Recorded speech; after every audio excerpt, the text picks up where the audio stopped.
जय हिंद। नमस्कार दोस्तों, आरपीएफ कांस्टेबल का एग्जाम शुरू हो चुका है 2 मार्च से लेकर और 20 मार्च तक आप सभी के एग्जाम यहाँ पे चलने वाले हैं। अब बहुत सारे बच्चों का एक सवाल आ रहा है कि मैंने पढ़ाई नहीं किया है तो क्या मैं एग्जाम निकाल सकता हूँ, तो क्या मैं तुक्के से एग्जाम को निकाल सकता हूँ। तुक्के लगाने का सही तरीका क्या है, आज के इस वीडियो में आप सभी को जानकारी मिलने वाला है। तो चलिए फिर वीडियो को शुरू करते हैं बिना देरी किए हुए। अगर आपने भी आरपीएफ कांस्टेबल का एग्जाम देने वाले हो और आपने पढ़ाई बिल्कुल नहीं किया है या फिर पढ़ाई किया है तो उस हिसाब से पढ़ाई नहीं की जिससे एग्जाम क्वालिफाई कर सको, तो किस प्रकार से हमको अब आगे का जो प्रक्रिया है किस प्रकार से हमको करना चाहिए, क्या पढ़ाई करनी चाहिए जिससे हम यहाँ पे सिलेक्शन पा जाएं, और क्या तुक्के लगाना सही होगा और तुक्के लगाने का सही तरीका क्या है वो भी मैं आपको इस वीडियो में बताने वाला हूँ। देखिए, जब तुक्का लगाना जाते हो तो एक क्वेश्चन होता है, 4 ऑप्शन यहाँ पे होते हैं और चारों ऑप्शन आपको किसी न किसी प्रकार से यहाँ पे सही दिखाई पड़ते हैं। तो आपको इसमें से चूज करना पड़ता है कि सही आंसर कौन सा है। ठीक है, क्वेश्चन तो एक ही होता है, इन चारों में से आपको चूज करना पड़ता है सही आंसर कौन सा रहने वाला है, और लगातार चारों सही है तो लेकिन चूज आपको एक ही करना है इसमें से। ठीक है, और एक ही ऑप्शन जो होगा बिल्कुल सही भी होगा। अब यहाँ पर जो बड़ा मुद्दा उठता है बच्चों के अंदर वो है तुक्का कैसे लगाएं। आरपीएफ कांस्टेबल के एग्जाम में तुक्का कैसे लगाएं, क्योंकि एग्जाम 2 मार्च से शुरू हो चुका है, 20 मार्च तक एग्जाम चलने वाले हैं। तो मेरे दोस्त, आपका एग्जाम आगे आने वाले दिनों में कब है ये चीजें कमेंट बॉक्स में जरूर लिखिएगा। और तुक्का लगाने का सही तरीका क्या है उससे पहले आपको बता दें कि यहाँ पर वैकेंसी 4208 है। ठीक है, और फिजिकल में 10 गुना बच्चे क्वालिफाई किए जाएंगे। कितने क्वालिफाई किए जाएंगे? 10 गुना बच्चे क्वालिफाई किए जाएंगे। इससे यहाँ पे 42,080 बच्चा जो है वो फिजिकल के लिए बुलाया जाएगा, मतलब एग्जाम में पास किया जाएगा 42,080 बच्चा। ठीक है, अगर आपको 42,080 बच्चे में एक बार आ जाते हो तो सिलेक्शन आप सभी यहाँ पर 100% पक्का समझना, क्योंकि आरपीएफ कांस्टेबल का फिजिकल थोड़ा सा हार्ड होता है जिसमें आपको 1600 मीटर रनिंग करना पड़ता है और आपको पास करना पड़ता है 5 मिनट 45 सेकंड के अंदर। वहीं हाई जंप भी है और लॉन्ग जंप भी है और हाइट 165 सेंटीमीटर है। ये सारी चीजें पास करने के बाद ही आप सभी यहाँ पर फिजिकल पास करोगे। और लगभग 100 बच्चों में से यहाँ पे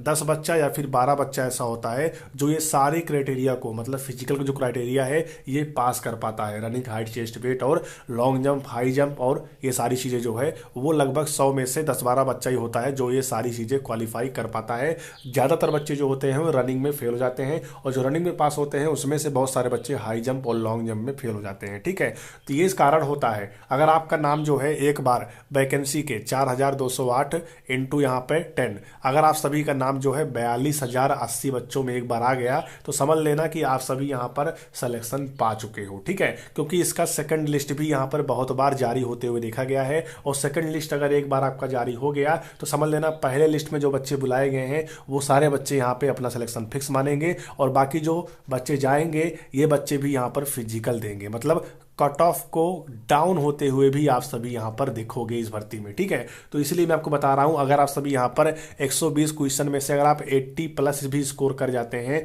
तो भी आप सभी यहां पर सिलेक्शन इस बार आरपीएफ कांस्टेबल में लेकर जा सकते हैं। क्योंकि इस भर्ती में होता क्या है कि 50 क्वेश्चन आप सभी के यहाँ पे जीएस से पूछे जाएंगे, 35 क्वेश्चन आप सभी के पेपर में यहाँ पे मैथ से आ रहा है और 35 क्वेश्चन आप सभी के यहाँ पे रीजनिंग से पूछा जा रहा है। ठीक है, तो अगर आप सभी यहाँ पर जीएस को अच्छा बना लेते हो, मजबूत कर लेते हो, तो भी यहाँ पे 22 से 23 क्वेश्चन ज्यादा यहाँ पे जीएस सही नहीं हो पा रहा बच्चों का। ठीक है, जो बच्चा एग्जाम दे चुका है उनसे मेरी बात भी हुई है। मैथ और रीजनिंग में आप कितना भी अच्छा पढ़ लो, अगर आप करके आ रहे हो घर पे तो भी आपका 4-6 क्वेश्चन यहाँ पे गलत हो ही जा रहा है। तो तुक्का लगाने का बेस्ट तरीका क्या है, चलिए मैं आपको बता दूं। देखिए, सबसे पहले तुक्का लगाना मैं यहाँ पे आप सबको जीएस बता दूं। जीएस में आपको तुक्का किस प्रकार से लगाना है, क्योंकि जीएस में 50 क्वेश्चन आते हैं 50 मार्क्स के। ध्यान दीजिएगा, जीएस में जैसे यहाँ पे लिखा गया भारत के उपराष्ट्रपति का कार्यकाल कितना होता है। ध्यान दीजिएगा, भारत के उपराष्ट्रपति का कार्यकाल कितने वर्ष होता है। सपोज कीजिए आपको नहीं पता है इसका राइट आंसर क्या होगा। ठीक है, तो आप सबको करना क्या है कि पहला, दूसरा, तीसरा, चौथा इस प्रकार से ए, बी और सी और डी 4 ऑप्शन आपके सामने होंगे। ठीक है,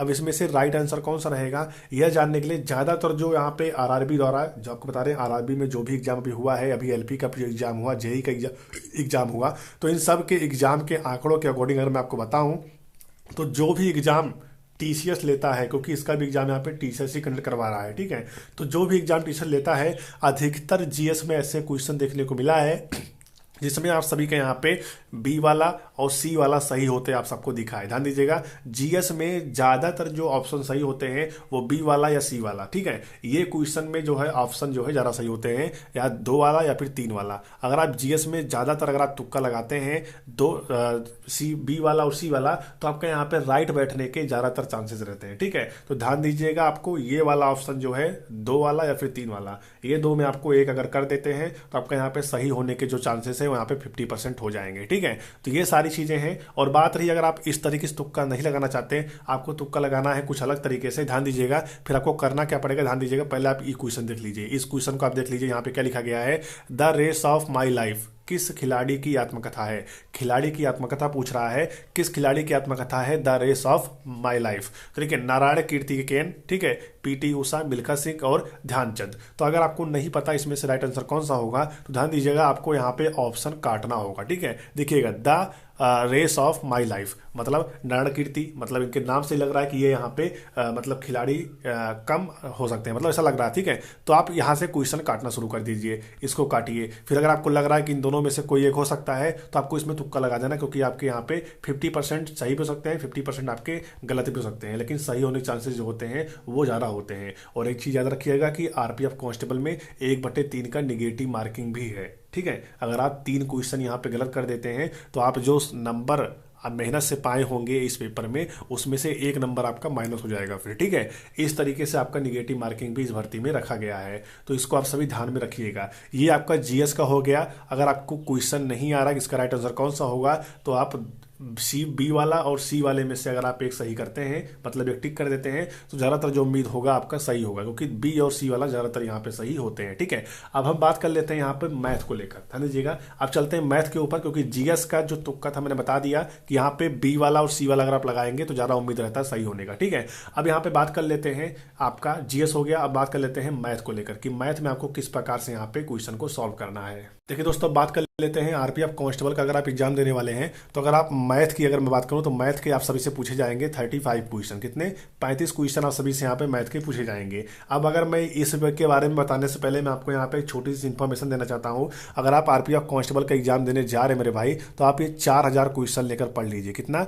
4000 इंपॉर्टेंट क्वेश्चन लेकर पढ़ लीजिए, क्योंकि ये 4000 क्वेश्चन जो है आपको सिलेक्शन दिला सकता है, क्योंकि इसमें आप सभी को मैथ, रीजनिंग और जीएस के वो चुनिंदा क्वेश्चन देखने को मिलेगा जो आपके एग्जाम में पूछे जा सकते हैं, ठीक है।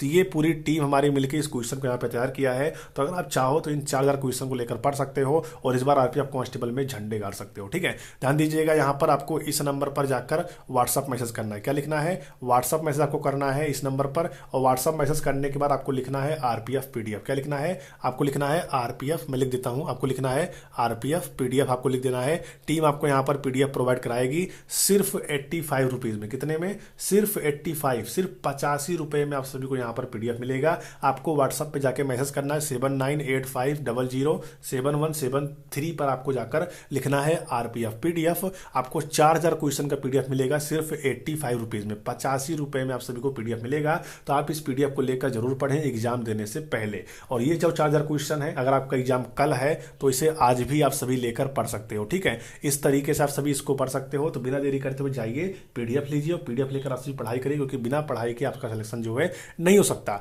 अब बहुत सारे बच्चे होते हैं जो सोचते हैं 120 में से मेरा यहाँ पे 50 तो मुझे आ रहा है, मैं कर देता हूँ, ठीक है, लेकिन 50 में सिलेक्शन तो मेरा होगा नहीं, तो मुझे यहाँ पे 20 से 30 क्वेश्चन जो है तुक्के लगाने ही लगाने होंगे। तो वो तुक्के कैसे लगाने हैं वो तरीका मैं आपको बता रहा हूँ, ठीक है। अगर मैं यहाँ पे मैथ की बात करता हूँ, देखिए यहाँ पे लिखा गया है 180 किलोमीटर प्रति घंटे की चाल निम्नलिखित में से किस चाल के बराबर होती है। अब देखिए 4 ऑप्शन यहाँ पे दिए गए हैं, ठीक है। पहले तो आपको ये क्वेश्चन पढ़ना है और मैथ को आप सबको यहाँ पे सॉल्व करना है। अगर आपको लग रहा है बहुत टाइम टेकिंग क्वेश्चन है, मुझे नहीं पता है, या आप सॉल्व कर रहे हैं, आधे पर पहुंचे हैं, आंसर नहीं आ रहा है, तो आप जो भी आंसर पाए हैं उसके पीछे का भाग देखकर इस तरीके से आप एक आंकड़ा लगाकर इन चारों में से एक सही आप कर सकते हैं। लेकिन आप अगर सॉल्व नहीं करना चाहते, आप मैथ में भी अगर यहाँ पे तुक्का लगाना चाहते हैं, तो ध्यान दीजिएगा मैथ में तुक्का, ध्यान दीजिएगा मैथ में ज्यादातर जो चांसेस होते हैं वो यहाँ पे ध्यान दीजिएगा ए वाला और बी वाला, ध्यान दीजिएगा ए और बी वाला ज़्यादातर यहाँ पे मैथ में सही देखा गया है। ठीक है, ज़्यादातर जो केसेस में देखा गया है आपके एग्जाम में वो ज़्यादातर यहाँ पे ए वाला बी वाला में से आपका एक यहाँ पे सही होता है,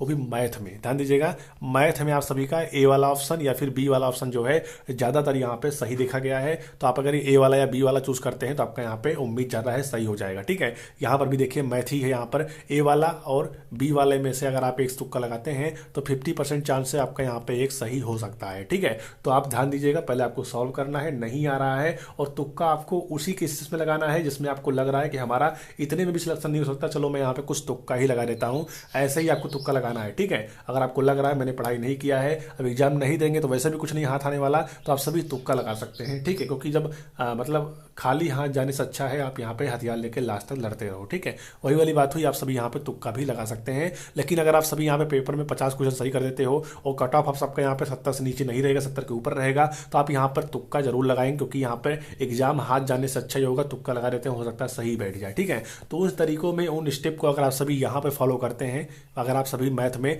ए वाला या फिर बी वाला ज़्यादातर यहाँ पे ऑप्शन को सेलेक्ट करते हैं तो आपका यहाँ पे सही होने की जो उम्मीद है वो यहाँ पे बढ़ जाते हैं। ठीक है, अब हम बात कर लेते हैं रीजनिंग को लेकर। देखिए रीजनिंग ज़्यादातर बच्चे यहाँ पे कर लेता है, बट बहुत सारे बच्चे ऐसे होते हैं जो सोचते हैं ये टाइम टेकिंग है, मैं इसमें नहीं करूँगा, मुझे यहाँ पे तुक्का लगा देना चाहिए। अगर आपको ऐसा लगता है तो ध्यान दीजिएगा रीजनिंग में आपको किस प्रकार से तुक्का लगाना है, लेकिन उससे पहले ध्यान दीजिएगा ये 4000 क्वेश्चन जो मैंने आपको बताया अभी लेने के लिए, अगर आप इसे लेकर पढ़ते हैं तो आपका रीजनिंग और आपका मैथ और आपकी जीएस के जो आपके डाउट है वो यहाँ पे सॉल्व हो सकते हैं, क्योंकि इसमें जो क्वेश्चन आपको देखने को मिलेगा वो आपके एग्जाम में भी देखने को मिल सकता है।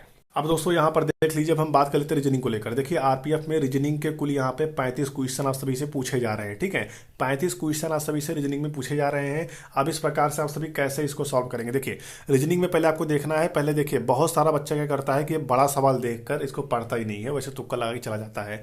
अगर आप रीजनिंग में पहले तो आप एक काम करिए, ध्यान दीजिएगा, पहला आपको जो काम करना है वो यह है कि आपको पहले इसको अच्छे से पढ़ना है। ठीक है, पढ़ना है, सॉल्व करना है।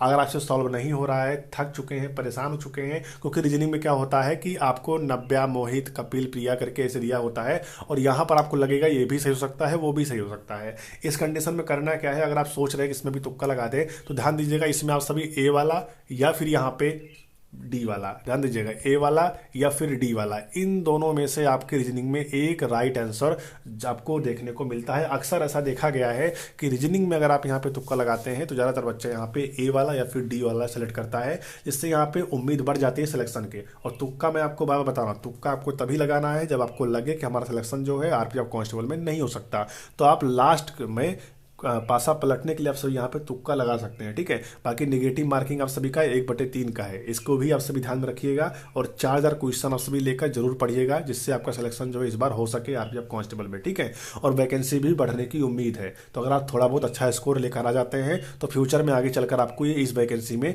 सिलेक्शन लेने से भी कोई नहीं रोक सकता। ठीक है, तो जाइए, लीजिए, पढ़ाई करिए और आपका एग्जाम कितने तारीख को होने वाला है और किस शिफ्ट में आपका एग्जाम है, ये चीज़ें कमेंट बॉक्स में जरूर लिखिएगा। और रीजनिंग में ए वाला और डी वाला, ध्यान दीजिएगा ए वाला और डी वाला जो ऑप्शन होता है वो सही होने की उम्मीद ज़्यादा होते हैं। ठीक है, अगर आपको लग रहा है कि हमने पेपर में 70 सही किया है, ठीक है, 120 में से मैंने यहाँ पे 70 सही किया है, लेकिन 70 में सिलेक्शन तो नहीं होगा, क्योंकि ऑल इंडिया बेसिस पर इसका कट ऑफ लगता है, तो 70 में सिलेक्शन तो नहीं होगा। अगर आपको ऐसा लग रहा है तो यहाँ पे 15 से 20 क्वेश्चन अगर तुक्का लगा देते हैं तो सिलेक्शन आपका हो सकता है हो जाए। ठीक है, तो इस कंडीशन में आप सभी अगर तुक्का लगाना चाहते हैं तो आप सभी इस स्टेप को फॉलो कर सकते हैं और तुक्का लगा सकते हैं। लेकिन अगर आप सबको लग रहा है कि मैंने यहाँ पर 80 प्लस या फिर 85 तक मैंने अब कर दिया है, तो अगर मैं जो बचा हुआ क्वेश्चन है 20 क्वेश्चन है 10 क्वेश्चन, अगर मैं उसमें तुक्का लगा दूं तो उसमें आपको बिल्कुल छेड़छाड़ नहीं करना है, क्वेश्चन को छोड़ देना है, क्योंकि जितना आपने कर दिया है उतने में भी आपके सिलेक्शन जो है हो सकते हैं। ठीक है, अगर आपको लग रहा है कि मेरा सिलेक्शन अब नहीं हो सकता तो उस कंडीशन में आपको जो है यहाँ पे तुक्का जो है वो लगा देना है, क्योंकि यहाँ पे वैसे भी आपको कुछ नहीं मिलने वाला, तुक्का लगाने से हो सकता है चांसेस बढ़ जाए और तुक्का सही होने की वजह से आपका सिलेक्शन जो है इस बार हो जाए, ऐसा देखा गया है। ठीक है, ये सारी चीजें हैं, ध्यान दीजिएगा। और आपको रीजनिंग में ध्यान दीजिएगा ए वाला और डी वाला ऑप्शन जो है ज्यादातर यहाँ पे सही देखे गए हैं, अगर आप लगाते हैं तो आपका सही होने के यहाँ पे 50% चांस जो है वो यहाँ पे बढ़ जाते हैं। ठीक है, तो चलिए, आपका एग्जाम कब है, कैसे है, ध्यान दीजिएगा। वीडियो में कमेंट जरूर करिएगा और वीडियो को आप सभी एक लाइक करिएगा, एक लाइक आप सभी वीडियो को कर दीजिएगा, जिससे आपको फ्यूचर में भी जानकारी हमेशा मिलती रहे। तो चलिए फिर मिलते हैं नई भर्ती और नई जानकारी से, तब तक के लिए जय हिंद, वंदे मातरम।